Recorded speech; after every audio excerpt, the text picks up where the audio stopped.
is the window that blew out from the tree. Jane Nessif is surveying the damage that in 20 years she'd never experienced or even imagined at her farm and stables in Woodbine. We sustained a tremendous amount of damage. You can look around. I mean, we've probably lost 20 or 30 trees. We lost hundreds of feet of fencing. As you can see, we have aluminum siding strewn all through the farm. I mean, it's just like crumpled up paper everywhere. Some of those trees snapped in half. Others were pulled from the roots. That's her chimney there that toppled over. And this is the indoor arena near where Jordy was riding a horse when the rain, thunder, and lightning started. And she and her mom and 5 others in the stables realized that this was no ordinary storm. It was hard to tell what was lightning and what was wind because it was so loud. And the trees falling down, we couldn't even hear it because of how windy and how hard the rain was coming down. Part of this, the roof was gone. We grabbed the kids and ran into the bathroom, and we're in there for probably, I don't know, 20 minutes. They could hear trees crashing down around them. The wind sheared off a wall in the arena and part of it collapsed. Meanwhile, they say that the 23 horses were scared and spinning in their stalls. One of the sheds was even picked up and thrown 200 feet into the woods. I mean, it came and went, and it was wicked. Jane is gearing up for a lot of cleanup, money, and work to get things back to normal. But she's grateful. We'll recover. We're tough. We'll recover. It's, you know, horses are safe, people are safe, animals are safe. We'll get through this. We'll clean up and we'll rebuild and we'll move on. So the damage here in Howard County is definitely extensive. Trees down everywhere. Flooding is also a concern. In fact, around 7:30 tonight, county officials had posted a list of 87 road obstructions throughout the county.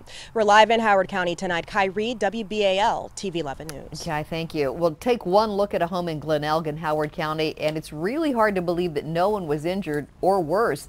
11 News' Deborah Weiner has that story. Deborah.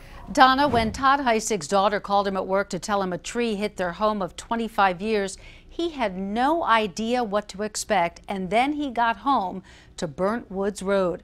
What he saw was worse than what he imagined. A massive tree sliced through his home where his 18-year-old and 21-year-old had been during the storm. They were on opposite ends of the house and each left shaken up but unscratched. The home is obviously uninhabitable, and it looks like a family car was totaled as well. My 2 kids were inside, and one was right underneath where the tree is. So none of this means anything to me. You know, the damage, that could have been something, a whole different interview you're doing right now. So I take that into consideration, and I don't worry about any of this.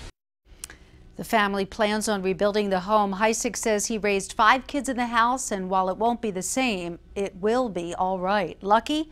A total understatement.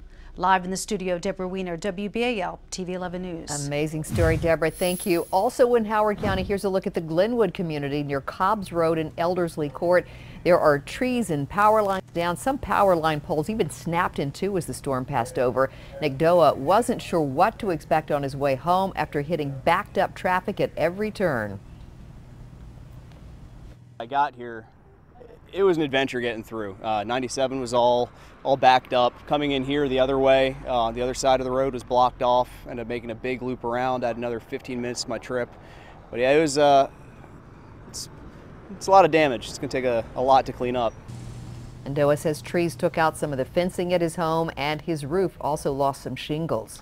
Meanwhile, members of the Baltimore City Fire Department jumped into action to get some children out of harm's way in rising floodwaters.